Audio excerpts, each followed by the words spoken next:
In the forests of the Pacific Southwest, something moves between the shadows. Hunters whisper of massive footprints that lead nowhere. Scientists scoff, yet files buried deep in government archives hint at something stranger, something they don't want us to see. Is it a beast, a legend, or the last survivor of a forgotten branch of humanity? But what if Bigfoot isn't just a story? What if the missing piece is of our own? Raise your glass to mysteries, cocktails and conspiracies. Dive into these histories, cocktails and conspiracies. Raise your glass to mysteries, cocktails and conspiracies. Uncover those anomalies, cocktails and conspiracies.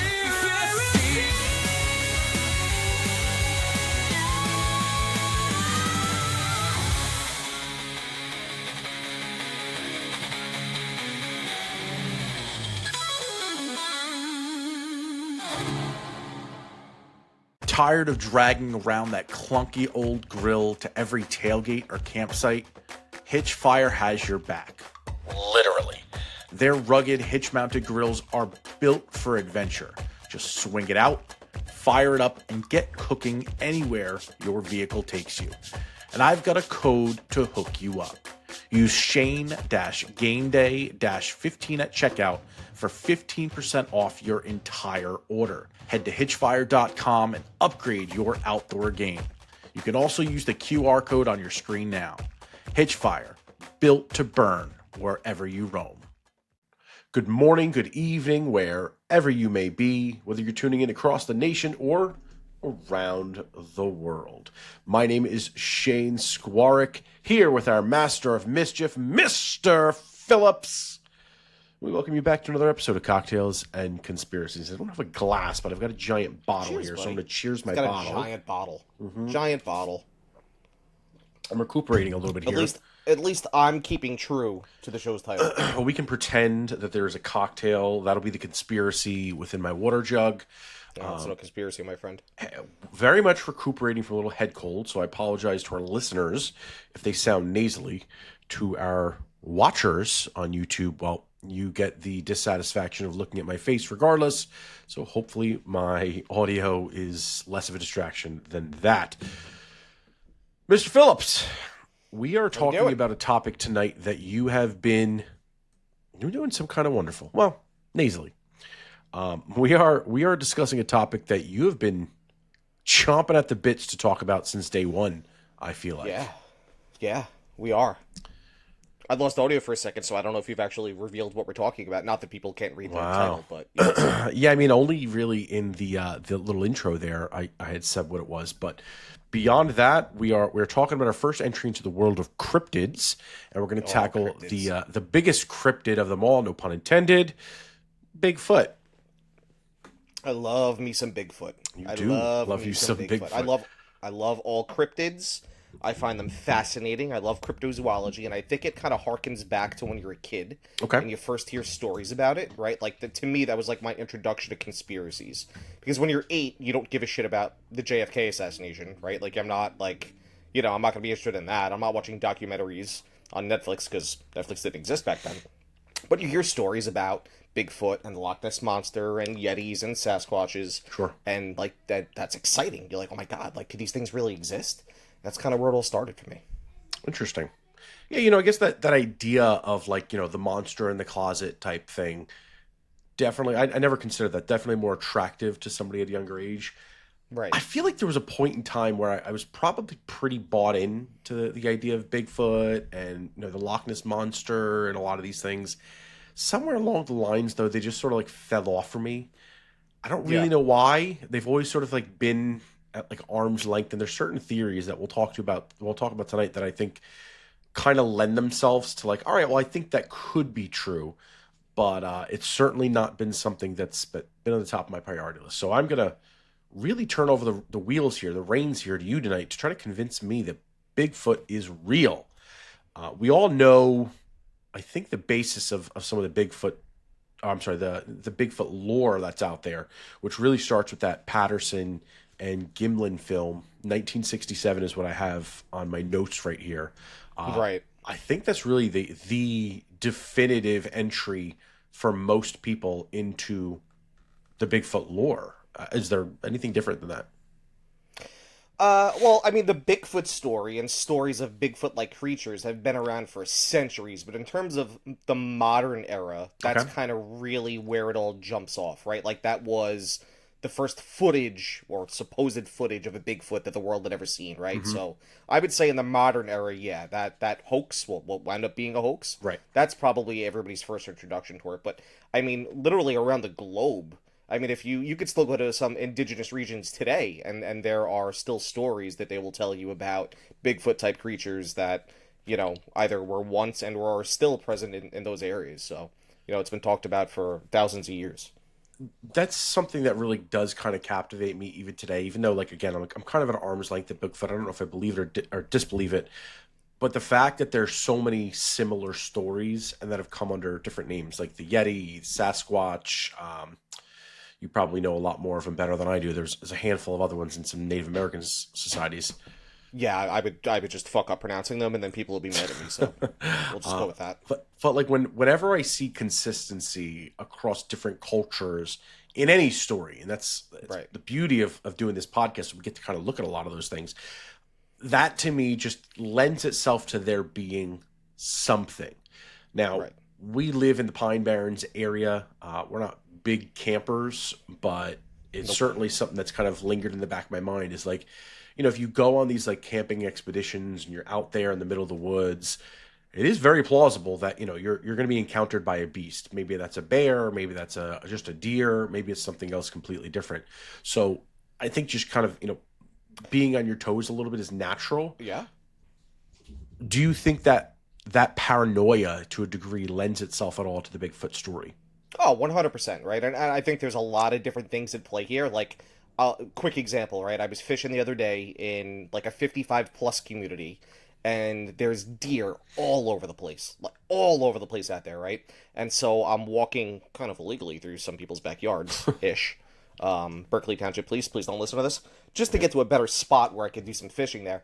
And I look up, and there's, like an 8-point buck just standing there staring at me from maybe 25 feet away. Oh, wow. And I just shit myself because it was, first and foremost, it was fucking tremendous. And secondly, I'm like, if this thing's pissed off and wants to, you know, spear me, if you will, with his antlers, like, you know what I mean? So I just very quietly backed away and turned around and went back to my other fishing spot. But point being, like, there are monsters out there, right? Now, granted, those monsters are bears, generally. When we're talking about things that are actually really going to harm you, I don't know how many people actually get harmed by a deer. I grew up in the city. I don't really like to fuck with any kind of animals, so a deer is good enough to make me not want to go any bit further. But yeah, no, I think 100%, man. And, you know, look, you know, bear, big cats in the jungles, Sure. lions in the savannah. I mean, there have literally been beasts that have been eating man since the beginning of time, so 100%. I mean, there's definitely that primal fear that I think all of us have, because it's in our genetic DNA, it's in our makeup. Sure. Right? Like, Sure. thousands of years ago, if you survived a day without being eaten by a big cat or a bear, that was a good day. I guess when you look at the regions where Bigfoot's been most commonly sighted, we're looking Pacific Northwest, the Appalachian regions, Russia is a really big hotspot. Again, though I Yes. think they call it, I guess it would be the That Yeti would out be there. a Yeti, and I'm sure they have some other terms for it as well. I think there's but like yeah, a that would Russian be word for it out there too. more of a Probably Yeti, look it yeah. up, but nevertheless, you get the idea. Those are generally going to be areas where you aren't necessarily going to see some of those bigger cats. They're not, you know, the heat of the African jungle or anything like that. Or I guess like the Amazon, the African wilderness, anything like that. So perhaps, you know, some of these more experienced hikers or campers or travelers, adventurers, what have you, are aware of that, and thus the idea of seeing this pop up and noticing that it's not necessarily a bear, it doesn't appear to be a bear. Perhaps Sure. that's what kind of adds to the lore. Outside of the actually, you know what, before we even move on from that Patterson-Gimlin film was really, for the longest time, presented as fact. And it wasn't until really recently, I think, that it was debunked officially. I think there was always been debunkers, but I think it was officially said that it was a hoax, if I'm not Didn't that guy on his deathbed admit to actually perpetrating the hoax? I could be completely mixing that up with something else, but I have a feeling that was the case. Declared as a hoax. I'm going to type this into our old friends at an OpenAI here and see. Officially, has never been officially declared. Early 2000s, a man named Bob Hieronymus, an acquaintance of Patterson, claimed he was the man in the Bigfoot suit. He said Patterson borrowed a gorilla costume from Hollywood costume maker Philip Morris and staged the whole thing. And then Philip Morris would later back that claim, saying that he sold Patterson the gorilla suit in the 1960s. Yep. The kicker on that, though, is that no physical suit has ever been produced. The costume Morris claimed to sell doesn't actually match the figure's proportions or the visible muscle movements that are in the film. And Bob Gimlin has never wavered in his account, despite having nothing to gain and honestly nothing to lose at that point. So I guess I was wrong in that. I guess I took that I don't know how to even say that guy's last name. That Bob Hieronymus. Let's call him the Bob guy. Bob guy. I guess this guy Bob, I always took that as like the sort of the end all of that Patterson-Gimlin film. Looking at the film itself, and I guess we could probably pull that up. looking at that, it just, I don't know. It struck me as odd, but I never. It's like anything else, right? It's always so grainy. You've never seen anything else. Yeah. Granted, it was taken in the 60s, right? So, they weren't filming on a 4K camera. Right. So you got to take that with a grain of salt. But you're right. The footage, to me, when I look at it today, it looks a little hokey, a little campy. Mm-hmm. You know what I mean? Like, it almost looks like a B horror movie that would be on, like, the Sci-Fi Channel at 3 a.m. So here's a stabilized version of it right now that it's on our screen. I have it muted. I don't even think there's any audio to it, but... let's see if we can replay that. I just wish I could keep replaying. So again, this is stabilized, so it's showing walking patterns. I mean, it looks as legit as you're going to get in terms of, what you would expect from a Bigfoot video at any given point in time. Right. I don't know, man. I mean, at what point did you see this video? Was this as you were a child? Is this what kind of got you hooked into it? That's like the number one video that I think of when I think of Bigfoot, right? Like that's the first video I think I ever remember seeing. I mean, who knows where I saw it? It was maybe it was like an Unsolved Mysteries episode. Right. It was probably something like that in like the early to mid 90s. Mm-hmm. But yeah, that is like the be all end all. I shouldn't say be all end all because it's certainly not definitive by any stretch of the imagination. But in terms of Bigfoot lore, that's the video. Okay. Moving past that film, because obviously that's the benchmark. Whether or not it's debunked, I guess I thought it was. Apparently, I'm very wrong on that. What was like the hook that kept you involved in the lore of Bigfoot? Because one film isn't going to change anything, and then the question, much like the UFO world, comes up is. Where's all the evidence? How come nobody else has ever gotten a picture of this thing ever again? Right, 100%, and I think that still holds true today, and I think that that's a big argument as to why one shouldn't believe in Bigfoot, right? Like, if Bigfoot's out there, where is he or she, right? Like, why don't we have more footage of this creature, right? And so, like, I think from... keeping an open mind and being speculative about it, that's a really good question, right? Like, you'd think somebody would snap a good photo or take a good video at this point. It doesn't really make a lot of sense. But I just, for me, I almost kind of look at it like in terms of what keeps me interested in the subject. There's a few different things, right? And I'm sure we'll talk about this in greater detail, but Gigantopithecus was certainly a creature that we know existed on this planet at some time. We have actual DNA evidence that creature did exist. I don't have it in front of me, so I don't know the exact dimensions, but it was basically a giant man, right? Like, it was if you were to look at the remains of a Gigantopithecus, hope I'm saying that correctly, it's exactly what you would think a Sasquatch or a Bigfoot would be, right? So... it could have, in my mind, right, like, that could have existed at one point in time, and maybe that's where all of those oral traditions passed down from Native American tribes and in Russia and all these other indigenous cultures, maybe that's where it came from, right? Maybe there was actually a creature that was Bigfoot-ish or Bigfoot-like. Maybe it didn't look anything like the video that we were just talking about, but, maybe that was true. Maybe that existed at one point in time. I'm a big fan of the Gigantopithecus. This was one of my favorite creatures in the video game Ark, Survival Evolved. Oh, the Ark boy. Because they were very hard to tame within the game, but you can tame a bunch of them. They'd walk around like little soldiers. You could put like helmets on them, chest gear on them. So they very much serve their purpose, much like a Bigfoot. I mean, we literally nicknamed it Bigfoot in there. Some photos here. No, I probably just jumped us off. Let's share to this. Nope, I just lost the image. Let's bring this one up a little bit here. I'll share this tab so you can see that image right there.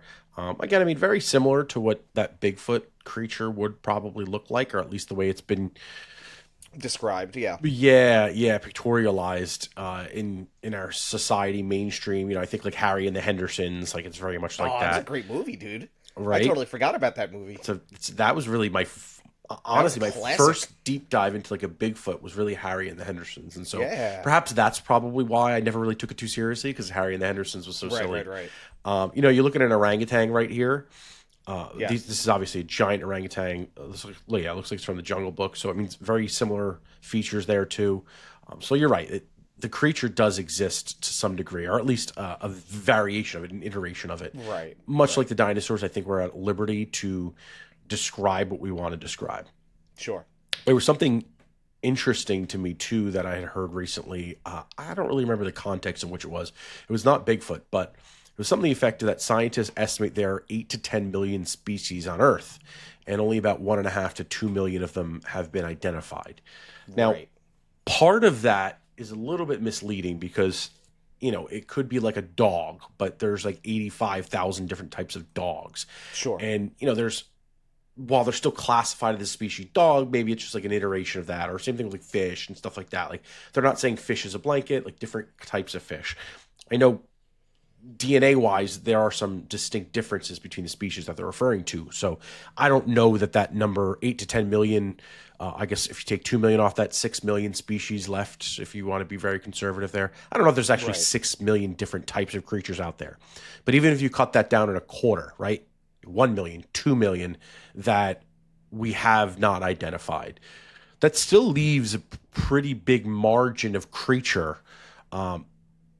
I mean, I'd venture to even say if you put 100,000, that's a pretty big margin of creatures that we don't know exist. And I think traditionally we think of them in deep sea, and we're seeing that pop up a lot more with some of those freaky ass fish as our structures get like our submarines and boats and our ability to go deeper get more sophisticated. But I guess it leaves the question lingering, like, you know, could there be something living in the forests that we just aren't aware about? Forests are deep, they're dense. If there's a creature that's remotely instinctual, could it survive and be evasive?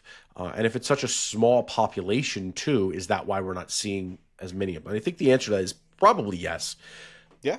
But then it comes back to the question for me is, why are we seeing it in so many regions of the world? If this is not an extinct species, but maybe in a species that is a very small population, Sure. how is it spanning that many different areas and we're really not aware of it? So Yeah, I agree. I mean, I don't think it's outside of the realm of possibility. There could be very small populations of these types of creatures in different locations around the world. It becomes more unlikely, right, than if you were to just talk about one specific region. It's certainly more difficult to exist in the Pacific Northwest while also, you know, being in Russia and maybe the Appalachian Mountains. You know, I mean, dude, there's sightings in Florida. I mean, it's literally all over the place. So, I think 99% of them are probably bullshit, but it's not totally implausible that could occur, right? Especially when you talk about regions like the Pacific Northwest. I mean, that is quite literally like wild country, not to quote the documentary on Netflix, which was fucking awesome, but has absolutely nothing to do with Bigfoot. I mean, you're talking about like vast wilderness where there's nothing. I mean, if you were airdropped into the middle of the Pacific Northwest, you ain't getting out of there, man. I mean, you could walk for days, weeks, and not see anybody else. And so it's plausible that a small population of these creatures could exist there. Why not? yeah, It's unlikely. Well, I mean, I don't want to dive into a theory that I heard that makes a lot of sense just yet. But I will say that if there was a point in time Well, let me backtrack a little bit. I'm a big firm believer that there were more species that existed during the dinosaur era than we might know about, than we might lend credence to. And I think there were smaller creatures as well, some derivative of a human being, if you will. I know that sounds so outrageous, but you just wouldn't be able to find our bones in that case. I mean, we have not found dinosaur bones. Like, we have not found full, complete dinosaurs. We found fragments of them. Like, I want to say there's like one or two that we've ever found that are complete. So that just gives you perspective on that. I don't hear anything you're saying right now, so I think you're on mute. Yeah.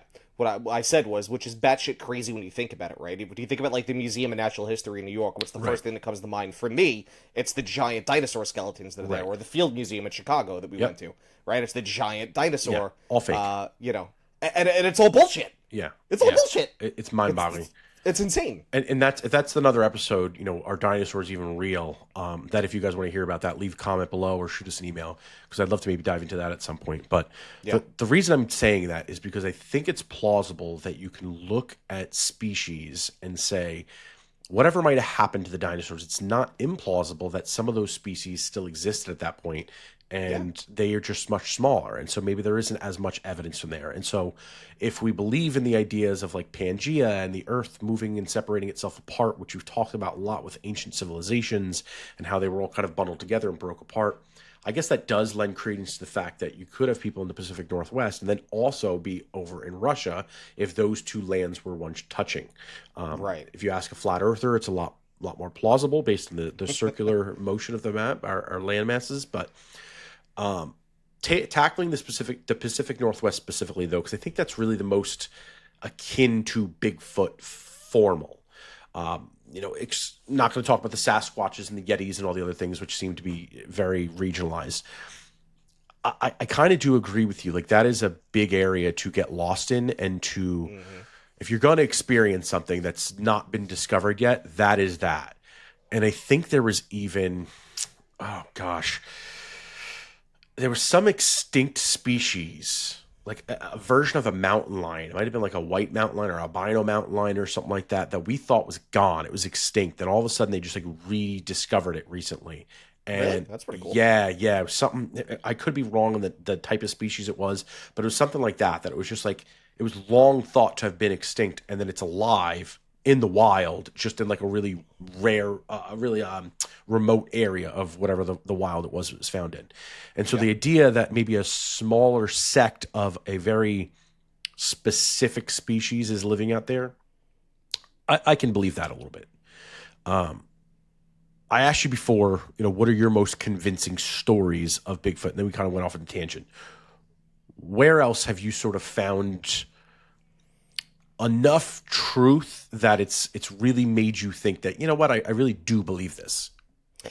So I wouldn't say that this example has quote unquote made me a believer, but if I'm going to look for Bigfoot, I want to hear it from somebody that spends a lot of time out in nature. And my favorite person that has ever spent a lot of time out in nature and put it on television goes by the name of Mr. Les Strout. He was the star of Survivor Man. Did you ever watch that? No. Oh my god, absolutely phenomenal show. It was on Discovery, one of those Discovery, not Geo History, one of those channels. I don't remember. Okay. It was around the same time that Man vs. Wild. Did you ever watch that one? With No. Bear Grylls. Oh, I've heard of good it. God, you're killing me. For somebody who likes Naked and Afraid, I love Naked and Afraid. I'm so just ashamed of you right now that you've never seen Survivor Man. I'll have to check it out. I love my any survival event. shows, but I like them when, when God, you there's would love it. that added layer to it. I'm going to add it to my queue old. right now. It's an older show. It's not being made anymore. It was like the early through like the 20 teens, if you will. Okay. And what I loved about Les Stroud, not even talking Bigfoot for a moment, but what I loved about his show was that he was by himself. Now, granted, I know he had like a very, very small team with him, Sure. but in terms of all the footage that he shot all that footage himself. So if he walked up a mountain, he'd have to walk up and place cameras and then walk back down and walk up again to get that footage, right? So like he was really truly out there in the wild surviving. And I just happened to kind of catch this by accident, but he decided to do a Bigfoot series. Now, it wasn't long. It was like almost like a mini series. I think it was something like 6 or 8 episodes, if you will. And we've talked about this at length as well. One of the reasons why I loved Ghost Hunters when it first came out was it was very scientific, and it was, Ghost Hunters, they wanted to debunk, right, all of the stories about ghosts, right? And so when Les made, his Bigfoot series, it wasn't. Did you ever watch the Bigfoot Hunter show? I don't know what it's called. About like hunting Bigfoot or something like that. I know what show you're talking about, but yeah, no, you know what I'm 'cause talking I about. had no interest. I thought if they're making a show about it, it's like what was that other one? Oak Island. I did end up watching a little bit of that, but I'm like, you're making a show about it. If you lasted more than one season, there's probably a likelihood that this is full of shit. Right. Skinwalker You're exactly Ranch was right. the same way. Like, it just, Right. I back away from those things. I agree with you 100%, which is why I don't watch Skinwalker Ranch. I do still love Oak Island, just because I've watched it for so long, I'm kind of hooked on it. But to your point, that Bigfoot show, which I did entertain, and I did watch a few episodes, it's just so hokey and so campy, and it's people yelling into the woods and trying to do tree knocks, and, oh my god, did you hear this? Did you hear that? And it's like, I didn't hear a fucking thing, bro. You know what I mean? Like, just stop fucking pulling my leg. And so, back to Les Stroud, when he filmed his Bigfoot series, he filmed it the same way that he filmed his regular Survivorman. Right. And his motivations for going out into the wild and making this Bigfoot series was the fact that he just experienced odd things that he couldn't explain. And so, from my perspective, if you've got somebody who's an expert at surviving and they have spent probably hundreds of thousands of hours out in the wilderness by themselves, and they're experiencing things that they can't explain, well, who better to listen to than somebody like that? That's fair. And so that was around like 2014, 2015, when he made that show, and that kind of, reignited, I wouldn't say my passion. I'm not like super passionate about Bigfoot, but, reignited my interest, if you will, in it. So it was a really, really good series. I really enjoyed it. It wasn't very long, and it wasn't, again, I mean, if you're even remotely interested in Bigfoot, obviously you are because you're listening to this right now, and if you've never seen Survivorman Bigfoot, go check it out. We're in the age of the internet. I'm sure you can find it somewhere legally. And it's really good. Up for debate. Survivorman Bigfoot. That was a completely different one then. Yeah, it was like a spin-off off of his Survivorman show. Again, it wasn't very long. It was, I want to say, maybe 8 episodes. Yeah, I'm not specifically seeing that one when I look it up, but yeah, and it wasn't very long because, well, he wasn't making this for entertainment purposes. Right. Like, he was making this because he just wanted to go out and investigate some of those anomalies that he had experienced. And if you're not trying to make a show for entertainment value, well, it's only gonna last so long, right? So that's why there's only, again, I think it's like 6 to 8 episodes. It actually looks like it's a YouTube series, so you can find it right on YouTube. You probably can find it, yeah. Yeah, no, I mean, like, it's on Les Stroud's YouTube page as the full cool. series. So, Dude, I'm certainly you can watch it. 100% There going you back go. and watching that. It's it looks like it's probably more than that, but some of these might just be clips. Yeah, some of them look like they're a little shorter ones. Probably. Yeah, a whole bunch of stuff. That's pretty interesting, actually. Yeah, so the whole TV series, 26 total videos in there, but again, some of them are shorter. I'm sure those are shorter clips because I know it was only like 6 or 8 episodes. Yeah. Yeah. And pretty interesting here. Here you go. We're here 4 years ago. What do you know? Surviving Life. Yeah, it looks like it goes into another one. 9 episodes right there. And a bunch of other stuff that are tied into it. I guess spin-offs. Pretty interesting. I'll actually check that out just as something else to kind of take a look at and see. I'm always in for a good show here and there. Yeah, dude. It's a good late night watch, right? You got nothing else going on. You just kind of want to fill your brain with some stuff. He talks about just like unusual vocalizations deep in the woods, so things you wouldn't normally hear. Yeah. And granted, this is, again, somebody who has spent thousands of hours out in the wilderness. When you're an expert like that, to the novice, to you and I, if we were placed in the woods and we heard a scream, we would have no fucking idea what it was, right? But an expert's going to know that's a bobcat. That's what this animal X sounds like at night when it's howling or whatever it might be. But when you have somebody like Les Stroud saying, hey, I've heard unusual vocalizations deep in the woods, and I know that I am literally hundreds of miles from the next human being, that's kind of eye-opening, right? That's weird. I will give you a little bit of an example, playing devil's advocate a little bit here. I was at a client's work conference about 2 weeks ago now, and at that we were just out to dinner, having some drinks, and we were talking just about something that was going on in the industry.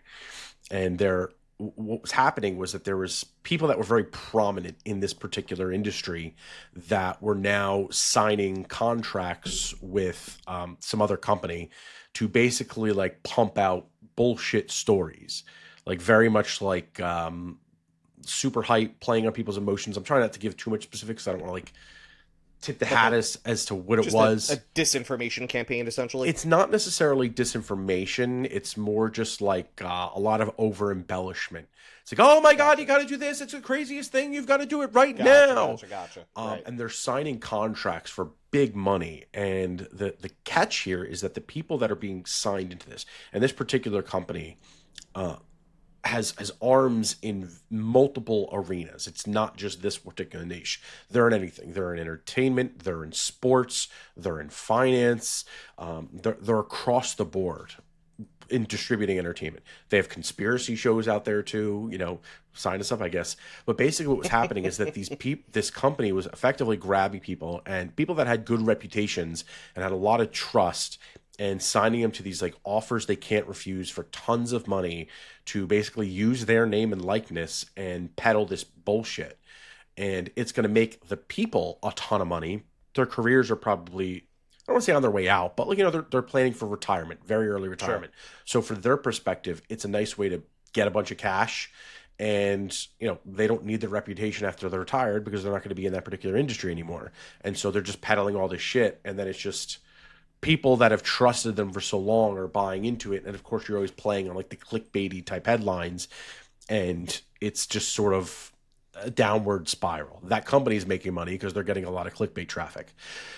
When I found out a little bit about what the company is and some of the arenas that it's got its hands in, it was pretty eye-opening because, you know, I had never considered being the type of person that would say like, oh, I do not give a shit about what people think about my reputation. Like I couldn't give up my reputation, if you will, just to cash a paycheck. I mean, I guess that paycheck is that big. Maybe these people have a difference of opinion, but it was pretty fascinating. It was an interesting business model, and I couldn't help but think. I mean, it is in the entertainment industry too, but I couldn't help but think about some of these shows that we see out there, and sometimes how they do have professionals or they do have people with, you know, advanced degrees, and they're willing to go and just kind of put their name out there, tied in. I think the Ancient Aliens and all the people that have come on that show that are doctors and scientists and things like that.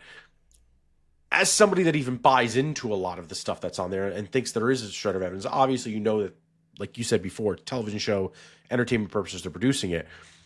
But it's like, it made me, in that moment, second guess a little bit that how much are people willing to say just to kind of cash that next check? And again, we see it a lot in that UFO space. I think the same thing can be said about any of these kind of, you know, off the beaten path type things, these conspiracy type things. So I don't know. I don't know Les Stroud from Adam, right? Like I know the name, I know the face. I've never really watched any of his stuff. I don't know if the guy's like a stand-up guy, if the guy's the type of guy that's like, yeah, you know what, like, I spent enough time out there in the woods. Maybe it's time for me to sit in a nice, very highly polished log cabin, and maybe he's willing to peddle some shit. But I don't know that Bigfoot's big enough for that either. I don't know. Right, and I was just gonna say, right, like I think, you know, when we talk about the alien space, that's much bigger, right?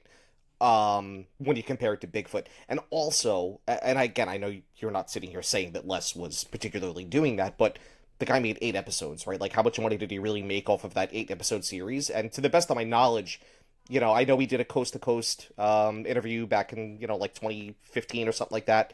But, I mean, there's been no publications. You know, he didn't write a book about it, right? It doesn't feel like a cash grab to me. Okay. You know what I mean? That's fair. That's usually a good indication for me to verify if somebody is, like, you know, at least trying to tell the truth. Even if there was a little embellishments in the actual series, there's a lot of opportunity to make a lot more money on that afterwards. Exactly. So on the Bigfoot theories, have you delved into what you think it might be? Because there are an abundance of tie-ins, and just about everything in the world. It's like every other conspiracy we talk about. You can tie in like 500 other conspiracies into this main one. Yeah. I don't care about diving into all of them. I'm curious, like, you know, what you've kind of sifted out to be like your top theories of what this might be. 1, 2, 10, I don't care. I think my top two, one of them I already discussed. I think that it was probably Gigantopithecus, and whether a small sect of them happen to, survive in one or multiple locations around the world. I think that if a Bigfoot does actually exist, that's probably what it is. I think more often than not, it's probably a bear, right? Like, bears can actually walk on their hind legs. Not for an extended period of time, but they can actually walk on their hind legs. And if you're talking about a big brown bear or a big grizzly bear, it's going to look like a fucking, a monster. It's going to look like a Bigfoot. And so I think an overwhelming majority of the sightings are probably just bears. But if I had to pick one that was actually a Bigfoot, I think it was probably Gigantopithecus, and, maybe some of them survived. On a clarification standpoint, though, even if you think that most of the sightings are bears, take that out of the equation. Do you still think that there are Bigfoots in existence? Are you asking for my definitive yes or no, does it exist right now, or saying if they do exist, what is it? I'm asking you yes or no, do you think it exists? Extracting out the bear sightings, because with anything else, I keep going back to the UFO example because it's so easy, but hundreds and hundreds of people say that they see UFOs every single day. Most of them are just seeing something that can be explained, but there are some that can't be explained. What are they?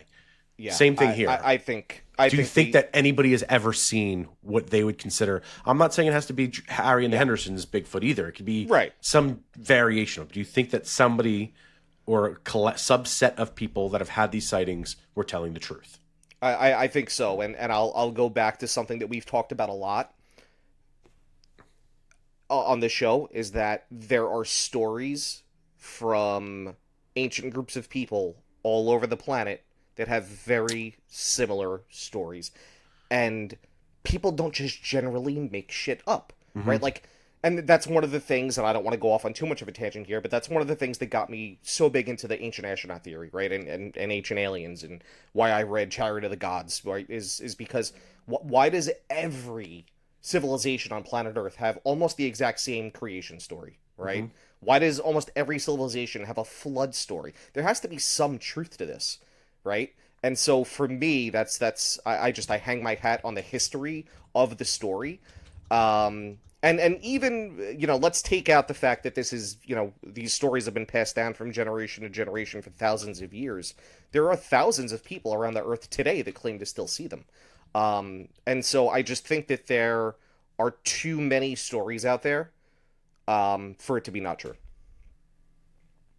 I'm glad you brought up that ancient civilization piece again, because I that's where I wanted to kind of go next. Well, it's my favorite thing, baby. That's it. I knew it would, and I kind of banked on you bringing it up at some point. How much do you know about humans versus Neanderthals versus Denisovans? Not a ton. Obviously, I know that those are different things. I'll even throw Homo naledi in there if you want to get real fucking technical about it, baby.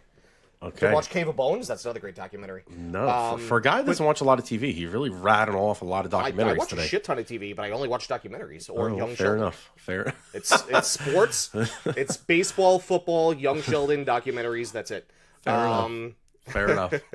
But no, to answer your question, I don't know much in terms of like the scientific or technical differentialities between those species.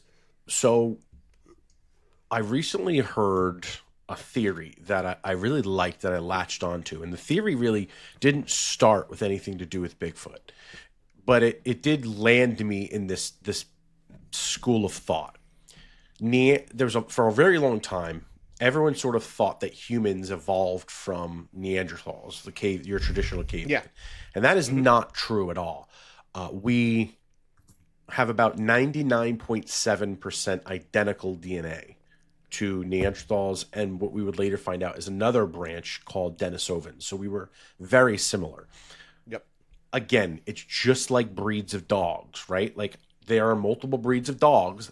They're all considered dogs, but they're very different. You can interbreed them, and there's a lot of schools of thought that is probably what happened, is there was some interbreeding that went on between Neanderthals, Denisovans, and what would be ancient humans at that particular time, which probably made us a stronger species and more dominant. Right. Neanderthals were very stocky, they were muscular, they were shorter. Males are about 5'5", females are about 5'1". Very human-like, which is a lot of the times we were considered that. Almost certainly they were hairier than us modern humans. They evolved in the Ice Age. Not taller, but stockier. So kind of a blend between like a chimpanzee, if you will, and us. Now, Denisovans were known to be very vicious. They were mostly based out of Siberia and Asia. We only have fragments of them, so a lot of this is, speculation, but we have jawbone, teeth, some of their DNA. Denisovans are suggested to be much larger. Their molars are huge compared to Neanderthals and humans or Homo sapiens. They were likely very, very hairy because most of them lived in Siberia. We don't have enough fossil evidence to know how much, so it's presumable. But they are known to be, or is estimated to be, speculated to be significantly taller than Neanderthals. And there's a lot of modern Tibetans that are actually linked to altitude adaptations, which could mean that they were probably rugged survivors in extreme environments. Now, within ancient cultures, there was a lot of discussion about giants, and we see that a lot through culture too, is these giants that would come in. Bigger bodies, giants. There's allegedly bones that have been found throughout, and we can do an episode on giants later down the line and really dive into that. But what started to come to mind was this like image of what a Denisovan was in my mind that was being painted by the description. We're humans. Our average height is probably what? I'd say probably very similar to the Neanderthals, 5'5" to 6 feet tall. Well, these Denisovans are coming in at that, maybe that 7 foot tall, that 6.5, 7 foot tall one. So bigger, stockier, hairier. Who does that sound like? Besides Bigfoot, it sounds like some notable UFC fighters from Russia, which makes perfect sense, like Khabib or Khamzat Chimaev. There These you guys go. are fucking animals. They just go in the ring and ragdoll motherfuckers. I wasn't going the UFC route, but I thought that could be an interesting turn for Bigfoot. There's, again, a lot of speculation, but there are old scripture stories. I say scripture, it's probably not scripture, but there's old stories that have been passed down, tales and legacies. On it. We will. Todd, if you're listening, just send us a text message in conspiracy chat. But there's a lot of these old stories, these old tales that basically the Denisovans were coming in. And have you ever seen the movie The Time Machine? Oh, I think I might have. They've got like the Morlocks that would come out. Well, what? It was very older, and they remade it again. So the Morlocks, they shoot up to the future. The Morlocks basically come out. They're these like hairy beasts that would come in. They take away the people. Well, there's a lot of stories that the Denisovans would basically storm these villages, and they'd rape and pillage the humans, and obviously take the women. They'd eat the humans as snacks, so forth. The humans were a lot craftier. They were smaller. They were shiftier. Even though the Denisovans were a lot stronger, they were bulkier. Mm-hmm. And so, as the stories goes, humans eventually would start to do like guerrilla warfare at that time. They'd attack the Denisovans and then retreat, attack the Denisovans and retreat, and then they'd build up their numbers to eventually be able to overtake the Denisovans and kill them off. But Denisovans were animalistic, but they weren't brained. It's not like an animal that was in the wilderness, right? Like right now, where it's just like pack mentality, hunt to survive type thing. They were calculated. Right. They were similar to humans. And so, in hearing this too, and these stories that were around the Denisovans, this might even be an episode in itself, Tim. It sounded so much to me like, all right, well, these Denisovans could have retreated and they could have went and lived up in the wilderness because they quickly became outnumbered. They were already a wilderness type being. They lived in caves. They had their own network of tunnels that they'd kind of maneuver their way through, which is a lot of where these giant bones have always been found. Is it plausible that the Denisovans are the Bigfoots and they've just lived throughout all these years kind of in parallel to humans, and now human beings, Homo sapiens, have sort of overtaken the lands? I don't know that this is remotely true, but it was a theory about Bigfoot that really made a lot of sense to me, that's rooted in science and to a degree verifiable fact. So figured to throw that out. Have you ever heard that before? No, I haven't heard of that theory. I did know about the differences, or I should say the subtle differences, with the Denisovans being more savage and animalistic, if you will. But dude, look, I mean, just like my argument, if you will, that I presented a little bit earlier, that I thought that they could potentially be Gigantopithecus. Why not have them be Denisovans? I mean, I think that's entirely plausible, right? Right. I think about it this way: if Bigfoot does actually exist, right? I always kind of like crack up when I say Bigfoot because I think of like one dude just kind of like walking around. That's One my problem with it big too. fucking Is hairy like guy. it's, You know what I it's mean? Harry and the Hendersons. That's Bigfoot. I Exactly, think of Harry. right? Like I'm just thinking Harry I know. walking around. Like, oh yeah, it's I know. Bigfoot. It's such a dumb name. It is. It's the dumbest name in the world, right? Yeti or Sasquatch is probably a much better name for what we're talking about here. But point Sure. being, if it does actually exist, it didn't pop up 20, 30, 40, 50 years ago, right? It's probably hundreds of thousands, or maybe not hundreds, but at least thousands of years old. And so it had to originate somewhere, and it interacted with early human, which is probably why we have the stories and the oral traditions that are passed down from so many different parts of the globe. Right. So yeah, dude, I think it's entirely plausible that it could potentially be the Denisovans. In fact, I think it's probably a really strong theory. And to your point, I love the fact that it's rooted in logical thinking and science. What really gets me, and I don't know if you've heard of any of this stuff, but some people get real wacky with the whole Bigfoot thing, right? Have you ever heard of the,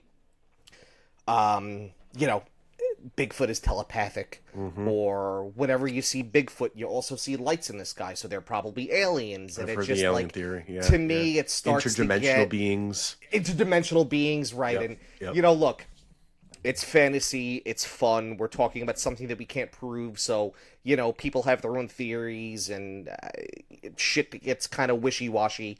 But I can't buy into any of that stuff. That just gets so silly to me, and I just immediately dismiss that stuff. So again, to your point, I love the fact that it's rooted in logical thinking and science. And full disclosure to everyone out there is I specifically never asked these questions because I didn't know where Tim, you would be on these. I keep saying Tim. I got to say Mr. Phillips is really throwing my head for a loop. Where you would be on these stances is I've heard so much about like, the interdimensional beings and the aliens, and I can kind of buy into the alien theory a little bit, I guess. Like, I guess that could make sense in a small way. I don't like to merge those two. I'd rather keep those two separate personally. But the interdimensional, I don't really buy into interdimensional anything at this point. There's just not enough evidence for me for that. But once you start going off the loop like that, it makes it harder for me to gravitate towards. What you mentioned with Gigantopithecus, totally, man. And in fact, the first time I even heard that theory, I'm like, holy shit, like, yeah. And in fact, when I was playing Ark, that's around the time I thought that. I'm like, wow, I'm like, this was a legitimate animal, because Ark was always designed based on real creatures. Now, the later versions of it, they made up their own stuff, but the original ones, the very original game, it was very much built around actual dinosaurs that were existing. So I found out a lot of dinosaurs I never even knew of, or creatures at the time. And so that was my real introduction to Gigantopithecus, which then went down the rabbit hole. I'm like, shit, like, there's the gap. There's the gap we just kind of bridged right there between what Bigfoot really is. I love that idea. And then this Denisovan one made a lot of sense too, because now you're taking that ape, but you're putting a more human-like brain in it. And it sort of merged those. There might still be some ape in our timeline many years ago, and maybe there was some mating going on there. I don't know, but that seemed to really make a lot of sense. You muted yourself again. This guy is like he's like a not even an all-pro. The mute button on the mic is garbage, and for whatever reason, it keeps telling me that I'm trying to reconnect to our our Riverside FM thing here. So let's hope all this actually gets recorded. But what I was gonna say was, the one theory that I don't buy at all is the alien theory. Yeah. Obviously not aliens in general, but aliens being connected with Bigfoot. I mean, when you look at the evidence that people cite, I shouldn't say necessarily evidence, but the experiences that people have when they talk about Bigfoot, right? Besides actually seeing it or seeing tracks, there's rock throwing, there's what they call tree knocks, so I guess it would be, somebody knocking on a tree, either, whether it be this creature knocking on it with its hand, or, a large stick or branch, howling.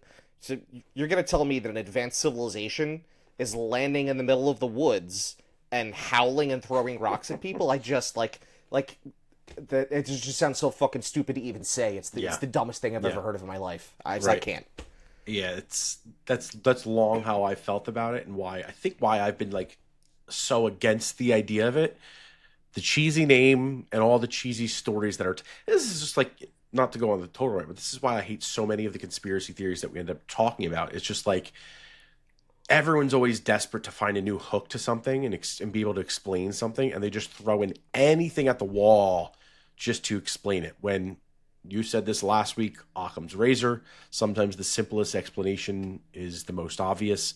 Some degree of evolution makes sense, especially when we look at that statistic earlier where 10 million species, 8 to 10 million species, 2 million of them have been discovered. So we got 6 million species out there. Some variation of a monkey or a human could be walking around through the woods. Given the opportunity to go out there with our boy Les Stroud, would you go on a Bigfoot adventure with him, knowing there's a 50? If I told you there's a 50-50 shot of you coming face to face with a Bigfoot, 100%. I'm all in. All in. Look, to the best of my knowledge, at least in present day, there's no stories of anybody being eaten by a Bigfoot or taken by a Bigfoot. Not that they'd be around to tell that story. But dude, 100%. I would absolutely do that. I would do that. I would go on a paranormal investigation. The only things I wouldn't go swimming with sharks. I'm not going cage diving. Fuck that. But I 100%. I'll go hunt for Bigfoot any day of the week. Let's go. All right. Wow. I'm shocked about that. It's a creature you don't know anything about, and you're willing to come face to face with it. That's kind of bold. Not gonna lie. Absolutely. Can I carry a firearm? Does Les carry firearms when he goes out there? I don't know. I mean, I'm never on the show, to the best of my knowledge, but you'd have to go as if you're on the show, but no cameras, so we know it's not Hollywood. Well, you could bring like a GoPro. That's it. I can bring a GoPro. Come on, I gotta take my own footage. Yeah, no, dude, I'm 100% in. And then we publish on the podcast. I would be way more afraid of being eaten by a mountain lion or a bear than I would be actually encountering a Bigfoot. Okay, interesting. I like it. Now I know that sounds stupid because like here I am, telling you how I do believe in it. And yet, on the other hand, I'm telling you I'm not worried about running into one. Would I shit my pants? 100%. Oh, no, I'm saying that you are running into one. There's a 50-50 opportunity of you actually running into one. Okay. I'd go tomorrow. I'd go fucking right now. Let's go. Pick me up, Les. I'll be waiting out front in 10 minutes. Les, if you are out there, there's an open invitation to come join us and tell us about your experiences and whether you think this is even legitimate or not. At some point, I want to talk Loch Ness Monster. It's not going to be tonight because I don't even know if this warrants a full episode because my opinion on it is very much the same as what we talked here in terms of being like a mosasaur, which is an ancient dinosaur. So maybe we'll talk about that at another point. But that's why I like that all of these cryptids, I feel like there's a way we can attach them to something that we're just not familiar of. Not all of them, I guess, but many of them. If any of you out there, or I guess even you, Mr. Phillips, have other favorites, we can queue those up for other topics to dive into at some point here. I know Point Pleasant has got the Mothman. Point Pleasant, I think that's in the Carolinas somewhere. That's a really popular one. Point Pleasant, New Jersey. No, which always threw me off when I heard about that one. That's supposedly a really good one. The Chupacabra is a very, very popular one. It's actually got plenty of sightings and pictures, so that might be a fun one. That's what was barking outside Vicky's house the other. 100%. That was a Chupacabra. No questions asked. We should have had her go take the camera out there. And then, of course, we've got what's that little shit island off of New York? Jesus, where they did all the lab experiments. I can't think of it off the top of my head right now. Plum Island. Oh, I know what you're talking about. Yeah. So we've got a lab experiments. And that's another one I want to dive into here. I think, not that I want to extend this much further, but I think aside from what we talked about tonight with Bigfoot, of all the other cryptids, the best one of actually existing is probably not necessarily the Loch Ness Monster, but a Loch Ness Monster type creature, a sea creature. Only because 100%. Exactly what we talked about, how many species haven't been discovered yet, and the ocean is what we know most little about. Yep. So I mean, man, I'm talking about hiding in plain sight. That's the perfect place to do it. So yeah, that'll be one. We'll have to actually do one on that. I think that'll be fun, and to pull up some photos of that. Love to know what each of you think about Bigfoot out there. Have any of you ever encountered Bigfoot? If so, we'd love to talk to you. If you think we're absolutely out of our minds, post it in the comments. If you think they are supernatural, love to hear that too. Or if there's each and every one of you had your own conspiracy theory about what it is, hey, let's hear that too. That's a lot of here's that twos. You can follow us on Facebook, Instagram, on X, YouTube. Click that like and subscribe. I can't even talk tonight. It's telling you, man, it's been a rough week. If you don't subscribe, he is going to subscribe. So please subscribe. I am going to subscribe. It's been a very, very long week. Just getting over this congestion drive me crazy. So Spotify, we've got the comments down there. We're getting tons of comments on there. It's really cool. We're trying to respond to each and every one of them. We'll do that as long as we possibly can. But if you make us more popular, I can't promise we'll respond to all of them at that point. So get it in now while we're not that popular yet. But we are growing each and every day. And we thank each of you for that. ConspiracyRealist.com, so you can find each and every one of those links. You don't have to remember what I just said. And until next time, ladies and gentlemen, raise your glass, or in tonight's case, your giant water bottles, to mysteries. This has been another episode of Cocktails and Conspiracies. So long, everybody.